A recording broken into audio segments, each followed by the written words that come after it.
Você está ouvindo mais um episódio do podcast sobre neurociências, produzido em parceria com o Programa de Extensão Sustenta a Vida da Universidade Federal Fluminense. Meu nome é Adriano Freitas, sou especialista em neurociência clínica, neuropsicologia clínica, pós-graduado em neuroaprendizagem. No episódio de hoje, eu falo sobre modismos.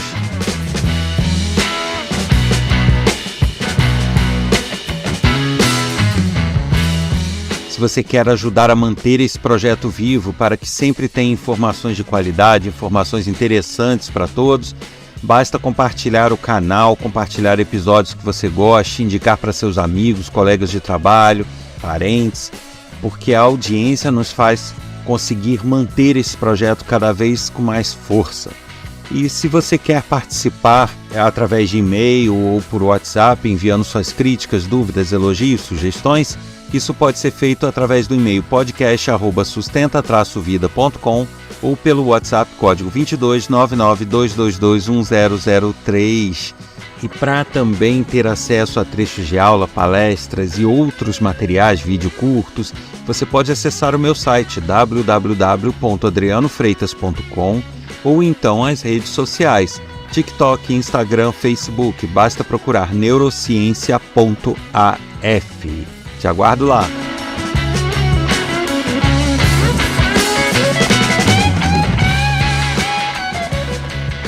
Sobre modismos.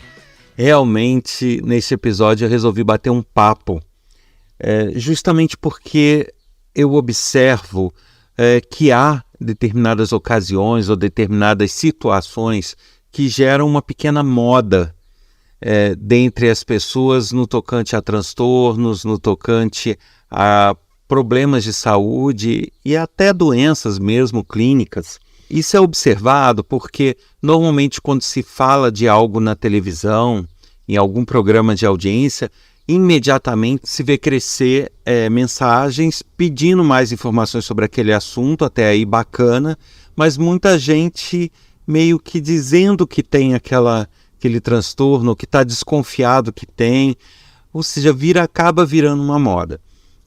E independente de questões ligadas às mídias, se observa também que alguns transtornos ou algumas síndromes têm, em alguns momentos, uma alta do tipo, nas escolas profissionais de educação, de repente começam a falar daquilo, começam a estudar aquilo e começam a verificar aquilo na escola.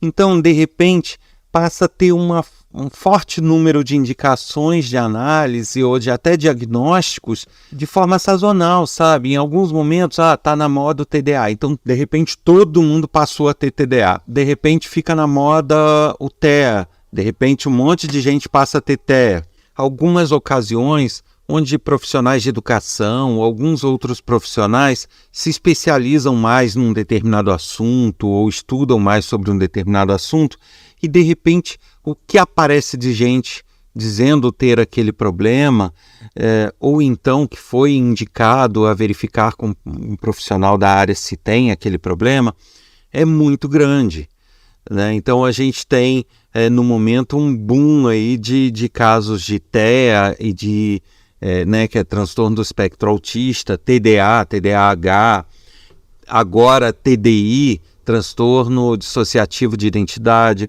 Então, assim, existe alguns momentos onde há uma explosão de casos ou de indicações de alguma coisa, onde, na verdade, você percebe que uma boa parte não tem. E aí eu resolvi, com base nisso, bater esse papo para justamente orientar e ver de que maneira isso pode ser melhor direcionado. Veja bem, eu entendo que, de fato, ter a informação é muito bom, né? Você passar a conhecer algo que você não conhecia, sintomas que você não desconhecia que existiam ou que era referente a algum transtorno, você passar a conhecer, porque isso nos torna alerta, nos torna informados a ponto de desconfiar de algumas coisas. Porém, a gente tem que entender que nem tudo que se fala é exatamente daquela forma, por diversos motivos. Quando a mídia divulga ou quando há alguma informação resumida sob a forma de um guia, por exemplo, você tem justamente, como eu falei, informações resumidas. Isso significa que num programa de TV, por exemplo, um especialista seria incapaz de relacionar todas as possibilidades e combinações possíveis de sintomas ou de características para determinar que uma pessoa tem ou não determinado transtorno. Então, é feito um apanhado das principais características, as mais presentes e de uma forma estatisticamente geral. Só que, mesmo a pessoa tendo aquelas características ditas, nem sempre ela vai ter aquele transtorno, porque é todo um conjunto. As pessoas precisam entender que muito mais do que pegar um guia na internet com 5 questões e isso ser determinante para aquela síndrome, para aquele transtorno, por trás existe uma análise de comportamento, existe uma análise clínica, existe talvez até outros testes mais aprofundados. Então você não tem como com 5 tópicos relacionados numa reportagem de TV ou numa publicação de internet, você poder afirmar nada, né? E as pessoas estão caindo nessa, de achar que tem alguma coisa ou até afirmar que tem, sem de fato fazer todos os protocolos, seguir todos os protocolos, com o apoio de um profissional especializado para realmente detectar aquilo, né? Então a gente precisa ter esse cuidado de realmente considerar as informações que a gente recebe como um a mais, como informações sobre aquilo e não como determinantes daquilo. A gente precisa saber fazer essa diferença, né? A gente precisa entender que por mais que uma pessoa tenha características que genericamente, assim, que no geral, na estatística, se assemelham a características de um autista, não significa necessariamente que ela tem. Eu já falei sobre isso. Existem dezenas, talvez, eu não sei se chega na casa das centenas, mas existem muitos transtornos, muitas síndromes e muitos problemas até metabólicos que geram comportamentos e sintomas que parecem de autista. Só que muitas vezes não é. E as pessoas muitas vezes são tidas como autistas pelo simples fato de se enquadrar em um pequeno grupo de sintomas, mas não ter sido avaliado outras características que muitas vezes descartariam essa questão. Isso acontece com o TDA, isso acontece com o TDI, isso acontece com o TEA, isso acontece com qualquer outra síndrome, principalmente aquelas que não possuem um exame determinante, né? Uma coisa é você ir lá fazer um exame de sangue e com base nesse exame de sangue você dizer, olha, sua taxa tal está alta ou está baixa, você tem isso, né? É muito determinante. Mesmo nesses casos clínicos, muitas vezes uma taxa só não significa aquele problema, né? Mas pelo menos você tem meios mais palpáveis de determinar. Principalmente naqueles que precisam de uma análise mais subjetiva, uma análise de contexto, uma análise de comportamento, uma análise de histórico. Nesses, então, você não tem como afirmar olhando de forma parcial, olhando apenas tópicos resumidos de alguma postagem. Percebem? Então, tomem muito cuidado com isso.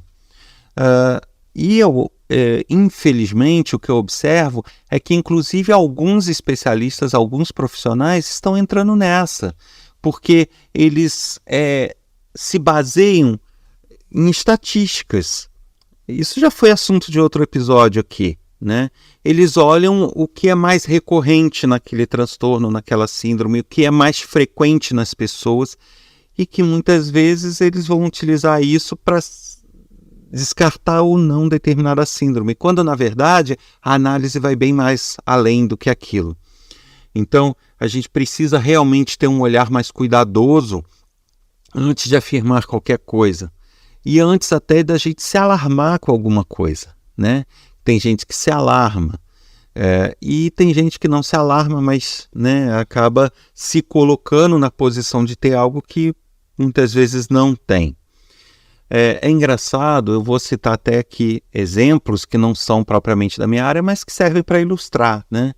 Existem alguns tipos de câncer, por exemplo, que têm características muito marcantes, né? Linfomas, inchaço nos linfonodos e assim por diante. Só que existem casos de linfoma que aquelas características muito conhecidas do linfoma não estão presentes, ou estão presentes de forma muito sutil, o que não faz com que a pessoa não tenha. Né? Mas por quê? Porque a análise é muito mais aprofundada do que simplesmente olhar se está inchado, se não está, se está com dor ou se não está. E isso vale para os transtornos, isso vale para tudo, né? Eu recentemente vi num grande programa de TV se falar sobre o TDI, transtorno dissociativo de identidade. Nossa, o que eu vi depois de mensagem perguntando e questionando sobre isso e as pessoas se colocando como se tivessem, algumas duvidando do que viram. Sabe, eu entendo, a informação é importante, a mídia tem o seu papel, mas a gente tem que ser crítico o suficiente de entender que uma coisa é uma informação de jornal, outra coisa é, de fato, você fazer uma análise concreta e aí bater o martelo. Né? Isso já aconteceu com reportagens e filmes ou séries que falava de narcisistas. Então, eu recebi toneladas de mensagens sobre narcisistas. Eu até evitei fazer muitos episódios sobre isso, mesmo tendo um volume absurdo de mensagens sobre isso, justamente para não criar esse modismo, né? Então, o que eu queria conversar nesse episódio, justamente, eu vou até ser enfático, me repetir, é justamente para que as pessoas coloquem a cabeça no lugar e tenham senso crítico, né? Viram uma informação na TV, viram uma informação na internet, está desconfiado que seu filho tem alguns traços, ou seu marido, ou algum parente seu, ou você mesmo? Beleza, a informação serve para isso, para nos alertar que algo pode estar acontecendo. Mas ela não pode ser determinante, até porque não somos especialistas para avaliar. Então, apareceu essa possibilidade, te acendeu alguma luzinha? Qual é o próximo passo? Afirmar que tem? De forma alguma. Dizer que tem uma suspeita? Nem isso, de certa forma, eu faria. Mas buscar um especialista adequado, recomendado, que realmente trabalhe de forma séria e expor a situação. Olha, eu tive essa informação e fulano tem tais características. Isso bate, não bate? Provavelmente vai ser feita alguma avaliação, vai ser feita alguma análise, dependendo da situação, algo bem prolongado, inclusive, para daí se chegar a alguma conclusão efetiva, tá?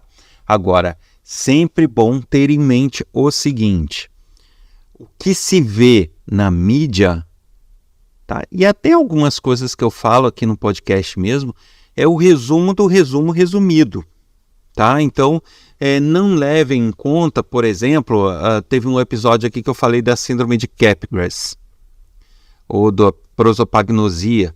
Então, não é pegar aquilo ali como sendo 100% determinante, todos são assim. Não, vão existir casos que não é exatamente como eu falei? Vão. Vai existir casos que bate com o que eu falei, mas não é? Vai. Aquilo ali são as características que estatisticamente estão mais presentes, para que a gente possa passar a informação de uma forma mais concisa, mais resumida e que todos possam saber da existência. Então, muitas vezes, a mídia séria, né, aqui o podcast, as informações científicas, muitas vezes elas são passadas de uma forma resumida, com o intuito de você conhecer e saber da existência e saber mais ou menos para que lado caminha aquilo ali, né? Qual é o caminho daquela síndrome, qual é mais ou menos as características, mas elas não têm o objetivo de fazer com que você defina se tem ou não. Então, eu estou sendo incisivo, repetitivo para deixar isso bem claro. Então, surgiu alguma dúvida, viu alguma informação, não caia em modismos, certo? Existe aquele famoso efeito manada que eu já falei também, que é uma tendência até humana de seguir moda, seguir o que as pessoas têm. Então, às vezes, um artista vai na televisão e fala, descobri que eu tenho isso. Aí o que aparece de gente falando que também tem, ou que tem características, é absurdo. Por quê? Porque as pessoas se identificam com aquele artista, se identificam com aquela situação e querem realmente estar numa situação parecida, e nisso acaba criando o efeito manada. Quanto mais pessoas diz que tem, mais pessoas aparecem dizendo ter, e vai virando aquela moda. Então, por isso que o tema desse episódio é sobre modismos. Porque muitas vezes uma coisa que é sobre a nossa saúde, sobre o nosso comportamento, sobre os nossos sentimentos, se torna moda. E vai aquele efeito manada, todo mundo atrás. E muitas vezes, eu diria que uma maioria de vezes, as pessoas sequer procuram um especialista para fazer uma avaliação séria sobre aquele assunto. Então, fiquem atentos. Se informem sim, desconfiem sim, avaliem sim, mas sempre com o intuito de ir até um profissional e com ele conversar e aí definir se existe ou não aquela condição, para daí ser providenciado, caso exista, o tratamento adequado. Caso não, maravilha, que seja descartado e bola para frente.